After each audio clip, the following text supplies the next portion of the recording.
in the Chayenu is on page 119.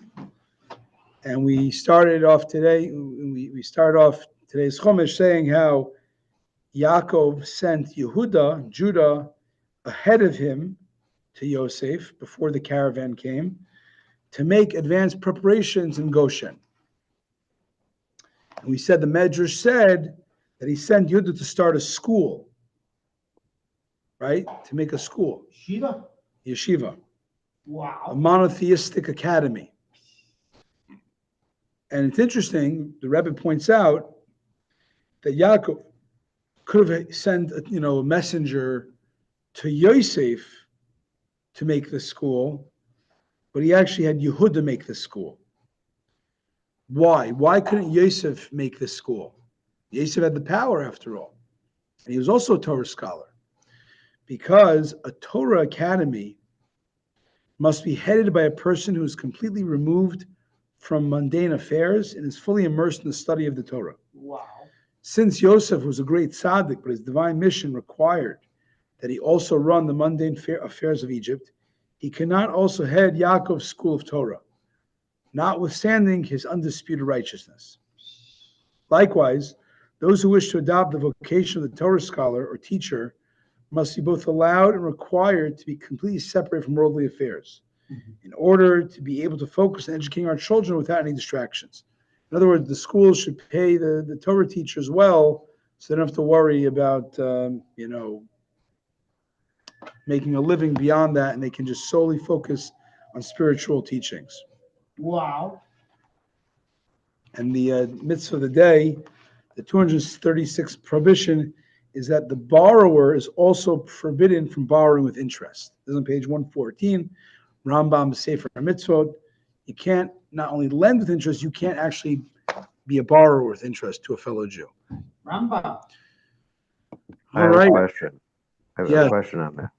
Yeah. That thing about Torah scholars and the running the schools seems to me contradicted by what we have learned in Pirkei Avot, that the Torah scholarship should always be combined with a worldly occupation. It's a very good question. I think there's levels.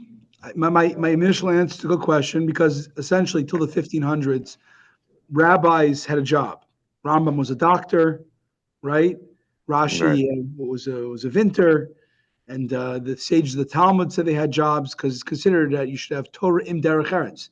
You should have Torah with a job for various reasons. It's So my guess would be Yehuda had a job also, for the record. He was a shepherd. You can't compare the serenity of the job being a shepherd to the serenity, the lack of serenity Yosef had as a politician. Right. That I can see. There's jobs and there's jobs, so it could be you have to have a job, but just you can't, it has to be a very kind of a detached type of job. That makes sense. Yeah. Yeah, it does. Good question. And by the way, just for all of us, I'm learning in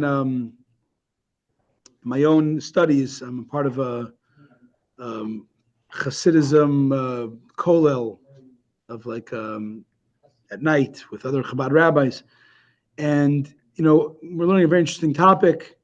And one of them is one of the things that struck me is very true. The Rebbe said every Jew has to have everything. You have to be a Torah scholar, and you have to be a person who engages with the world, and you have to do all the good things. You have to have it all in you.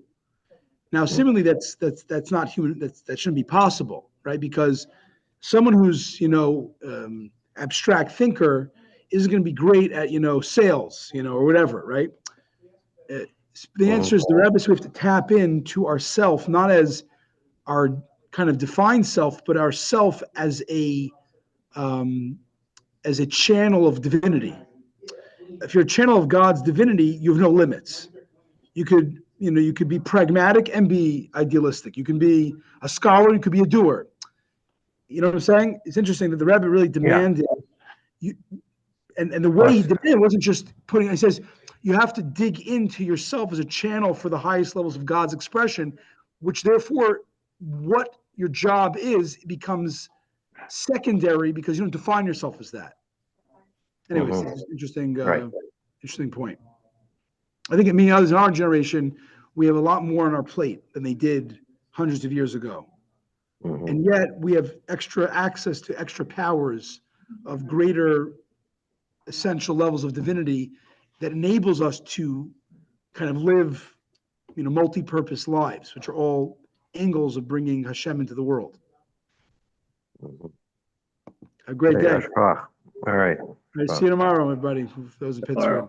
Good Shabbos. Shabbos. Shabbos. Rabbi, if there's much snow, what's the best thing to do? Although I think they're not predicting much more than 5 inches. Yeah. We'll do it. I'll be there. Okay. Good Shabbos. Be well.